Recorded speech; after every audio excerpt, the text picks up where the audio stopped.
대표님 안녕하세요. 네, 안녕하세요. 네, 오늘 또 준비하신 내용이 있다고 들었습니다. 네, 그 얼마 전에 BOJ에서 네, 브렌트유, 그러니까 원유 선물을 매도 개입했다. 이게 이례적인. 단순 음모론으로 얘기하기에는 네, 굉장히 현실적인, 네. 그리고 이제 뭐 로이터나 블룸버그 등등에서도 다룬 거의 사실이나 마찬가지 그런 이슈가 있었어요. 네, 네. 4월 30일에. 근데 희한하게 외신에는 관련된 보도들이 있는데 네, 한국에서는 이거를 다루는 데가 아무도 없더라고요. 그래서 네. 너무 조용히 넘어가고 지금 뭐 외신에서도 이거를 정확하게 확정하기에는 좀 애매한 부분이 있어서 그런지 그렇게 큰 이슈는 안 되고 있는데 아직까지는 뭐 지난번 베센트 때도 이거는 실제로 한 게 아니고 아직까지는 그냥 한번 시장을 떠본 거지 진짜 미국 재무부가 개입하려는 건 아니다라고 할 만큼 그리고 뭐 여러 그런 좀 뭐 정부 개입설이나 뭐 연준 개입설 과거부터 귀금속 같은 경우도 많았죠. 그런 것들에 대해서도 거의 다 아니다라고 말했던 저마저 이번에는 진짜로 개입을 했구나. 일본 중앙은행이 BOJ하고 재무정이 개입을 했다라고 보여져서 관련한 내용을 다루려고 합니다. 네, 알겠습니다. 빨리 듣고 싶습니다. 네. 그래서 지금 오늘 촬영 일자가 이제 그 어린이날 지나고 바로 5월 6일인데 맞습니다. 언제 발생한 일이냐? 4월 30일, 4월 말일 날. 이게 언제냐면 브렌트 6월 말이 만기되는 날이었습니다. 그러니까 직전에. 만기되는 날. 예, 그렇죠. 선물 만기라고 하면 그때는 그럼 선물 이제 만기일이니까 굉장히 유동성이 적겠죠. 그러니까 매도 호가가 거의 없습니다. 이 브렌트는 특이하게 이때 5월물이 아니라 WTI는 5월물이지만 브렌트는 6월물이 가장 근월물이거든요. 한 달 앞섭니다. 근데 굉장히 유동성이 없었어요. 그래서 유동성이 없는 상태에서 갑자기 선물 가격이 만기를 얼마 안 앞두고 급락을 한 겁니다. 선물 가격이 브렌트 6월물 가장 근원 이제 좀 있으면 이제 곧 종료되는. 근데 이제 생각해 보시면 보통 만기에 매우 가까워졌다 선물이 이거는 현물이나 마찬가지인 거잖아요. 거의 현물에 준하는 거죠. 그죠? 맞습니다. 이날 브렌트유 선물이 사실 121불까지 장 초반 그러니까 한 7% 정도 상승했었거든요. 굉장히 크게 상승했던 날이에요. 그러니 이제 결국에는 이제 완전 만기에 다 왔고 그러니 당연히 보통은 현물 가격에 매우 마지막에 가까워진단 말이에요. 선물이. 근데 현물은 다들 아시다시피 더 비쌌으니까 선물이 현물을 따라가야 되는데 이렇게 따라가는 흐름을 보이다가 갑자기 이날 반대의 흐름이 나왔습니다. 무슨 말이냐면 선물이 갑자기 저 만기 얼마 안 앞두고 급락을 하더니 유동성이 없을 때 급락을 하더니 너무 급락을 하니까 현물도 따라서 내려왔다는 거죠. 고점 대비 선물 같은 경우는 고점 대비 거의 11%, 10%, 11%인가 하락했어요. 브렌트 선물은. 그러다 보니까 제가 아까 말씀드렸죠. 그 전일비로 원래 7% 넘게 상승 중이었다고. 7, 8% 상승 중이었는데 그날 마감이 전일비로 3% 하락으로 마감을 했습니다. 그 브렌트 선물 마감이. 근데 아셔야 될 게 그날 그 시점에 어떠한 뉴스도 없었고 트럼프의 뭐 어떤 뭐 갑자기 우리 종전한다 뭐 이런 식의 가짜 트윗도 없었고 어떤 뭐 특이한 뭐 어떤 뭐 관련 뭐 외무부 성명이나 아무것도 없었고 뭐 갈등 재개 요인 뭐 누가 뭐 실수로라도 미사일을 쐈네 맞네 이런 얘기가 전혀 없었어요. 여기 뭐 트럼프가 아무 말도 안 하고 있었던 시점이었던 거죠. 아주 조용했던 날입니다. 근데 이제 요거를 잘 이제 다시 사건을 한번 재구성을 해보자면 이런 브렌트 매도세가 나타나기 약 30분 전에 갑자기 달러엔이 꽤 큰 폭으로 하락을 합니다. 무슨 말이냐면 엔이 강세가 들어왔어요.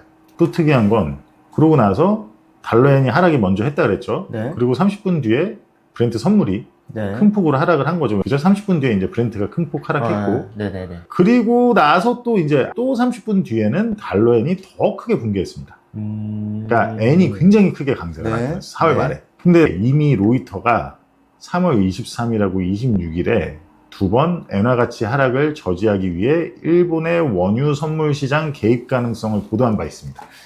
엔화 가치 하락을 저지하기 위해 이해가 좀 잘 안 가실 수 있는데 맞아요. 여기 이상하죠? 왜 엔화 가치 하락을 개입을 방어하려고 왜 선물을 개입하냐? 근데 여기서도 보시면은 요 양반이에요. 외환시장 일본의 헤드, 그러니까 재무성 소속입니다. 미무라 아치시라는 양반이 환율 변동이 국민 생활과 경제에 미치는 영향 때문에 모든 전선에서 이게 핵심이에요. 모든 전선에서 대응할 준비가 되어 있다. 이런 말을 해요. 그럼 이 모든 전선이 무슨 말이냐? 자, 지금 일본이 워낙 부채를 많이 찍어냈고 워낙 그걸로 양적 완화나 이런 것도 오래 해왔고, 그런데 요새 이제 진짜 실물 경제 인플레이션이 너무 뜨거워지니까 엔화가 계속 약세되고 일본의 장기 금리는 계속 올라가고 있는 거 알고 계시죠? 네. 그런 상황에서 이제 유가의 어떤 전쟁으로 인한 공급 충격으로 유가 급등까지 겹친 거예요. 그러면 기본적으로 한국이나 일본처럼 아예 원유 생산을 전혀 못하는 국가는 네.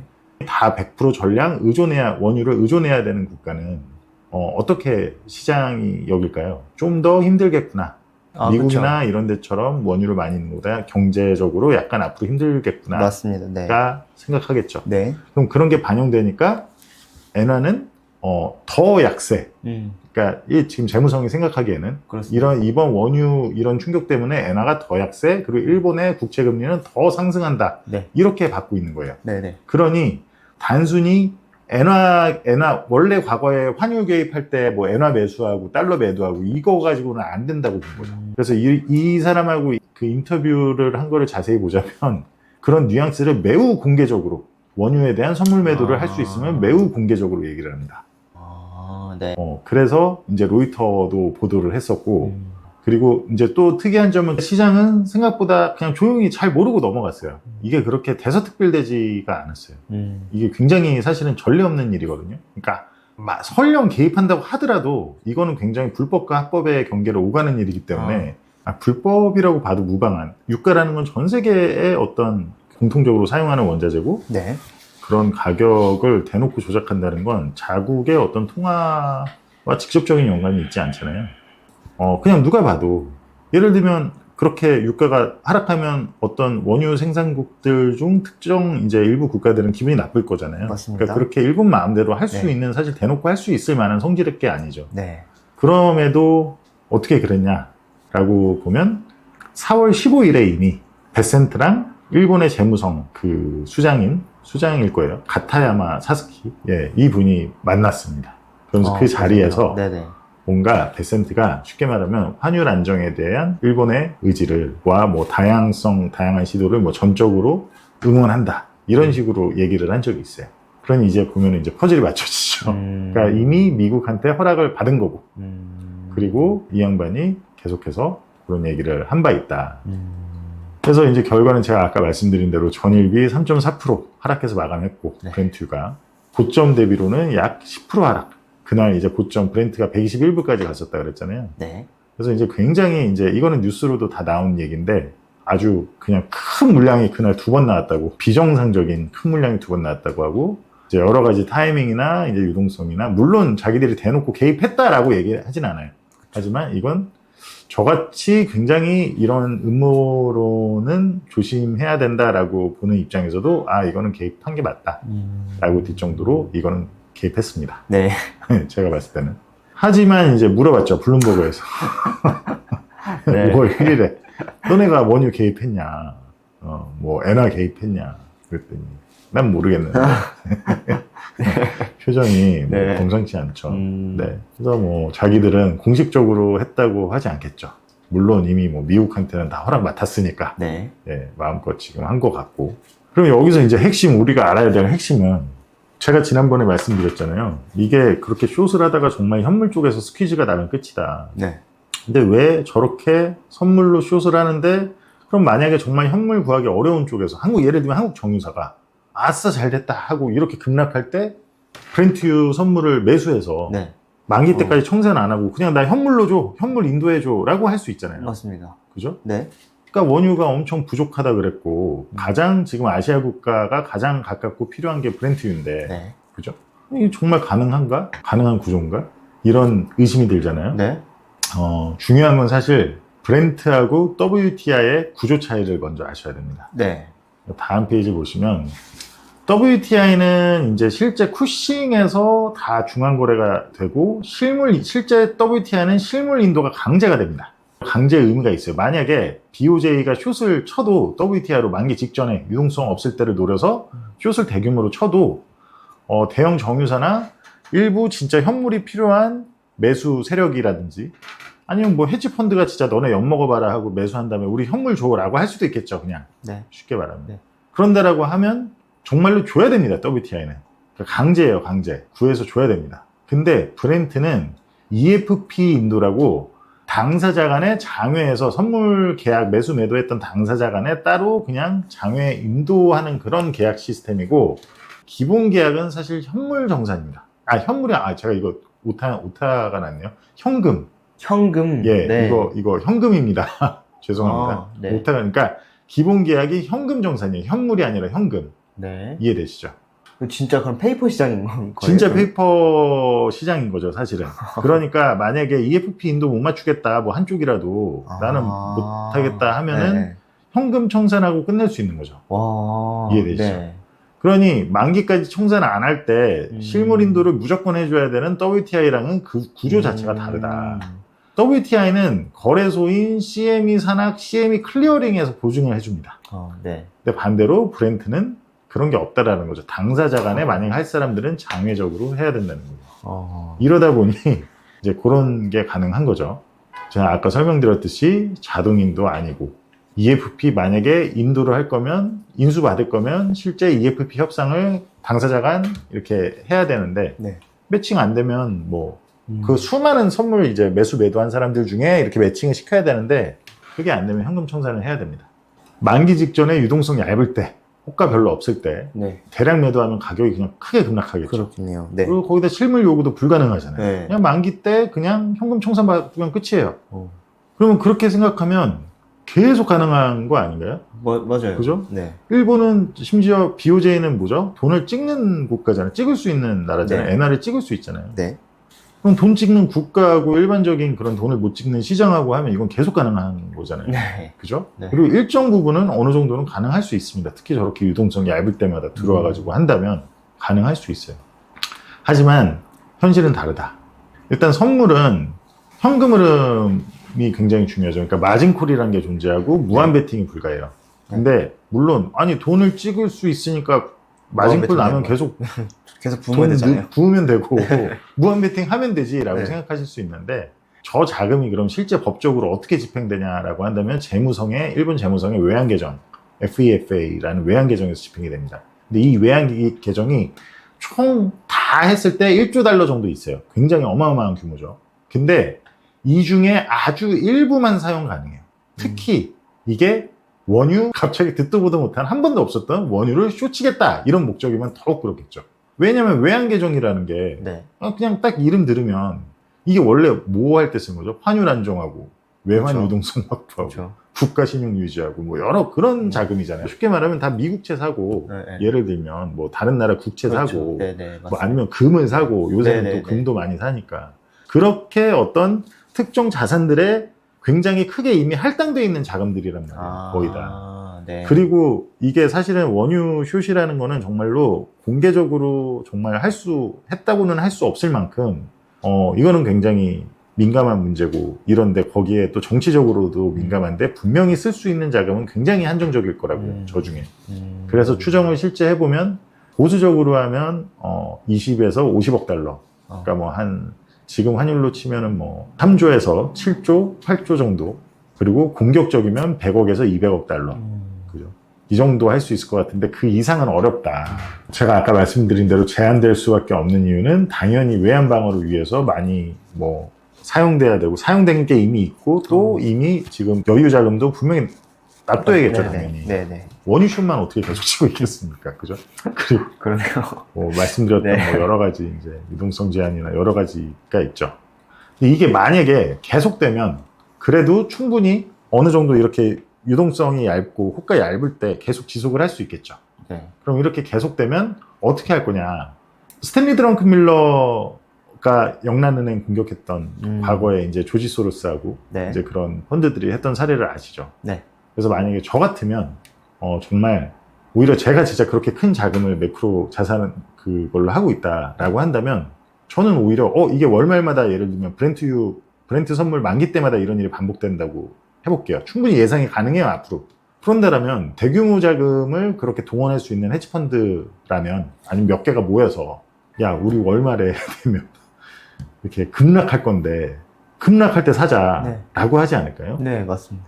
그 헤지펀드처럼 대규모 자금을 운용하는 곳들은 자기들이 가격을 진입하면 하는 순간에 최저가가 쭈르륵 하고 올라가기 때문에 사실은 그렇게 쭉 어떤 이유 없이 급락, 변동해서 급락할 때 사는 게 굉장히 중요합니다. 그게 굉장히 유리해요.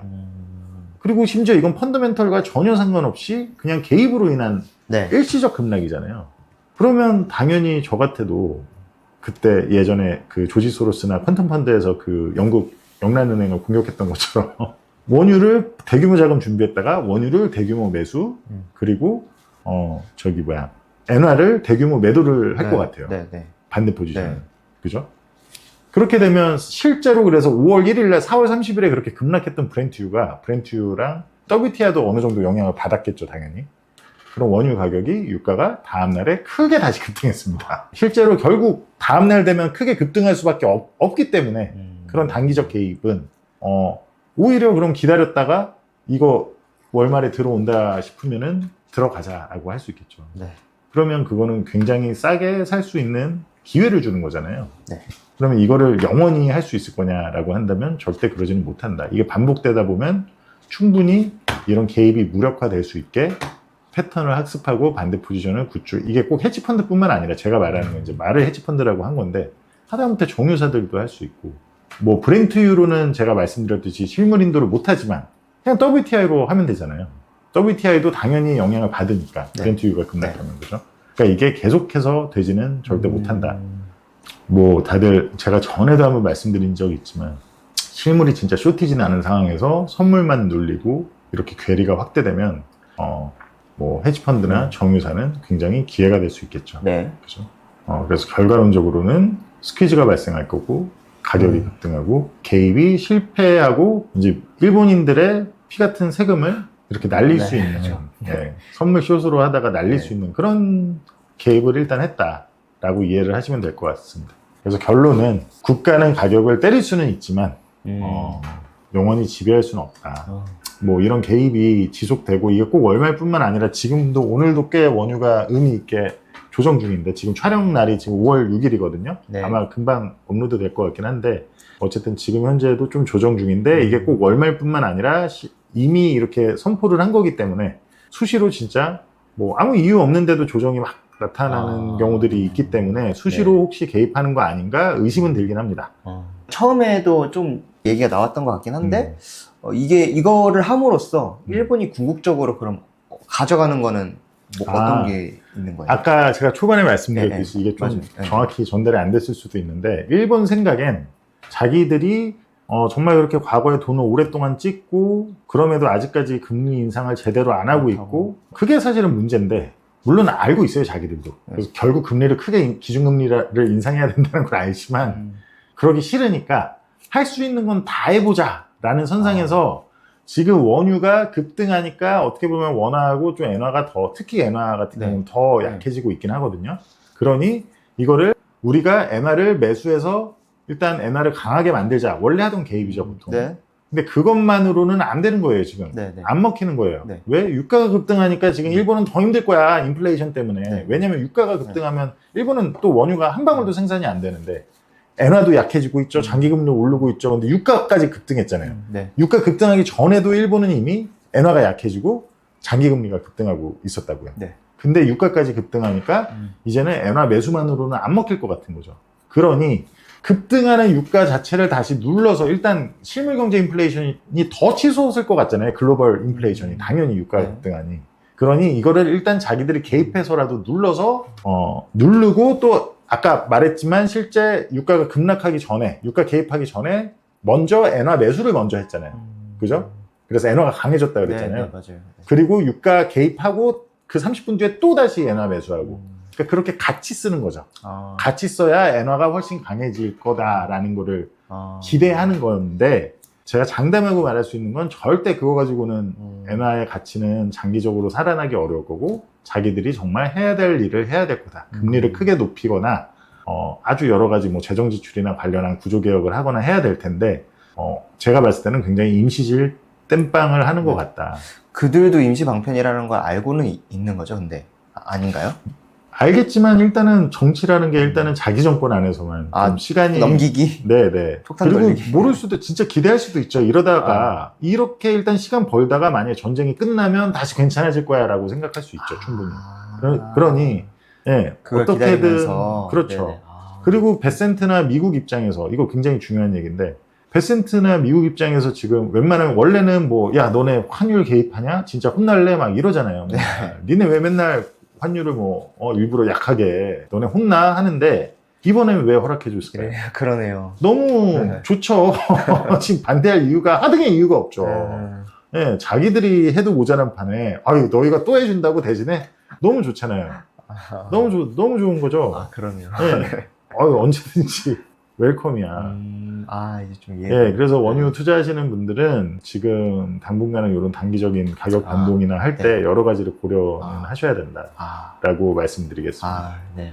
알겠습니다. 네, 네. 감사합니다. 알겠습니다. 오늘 말씀 잘 들었습니다. 네, 감사합니다. 네.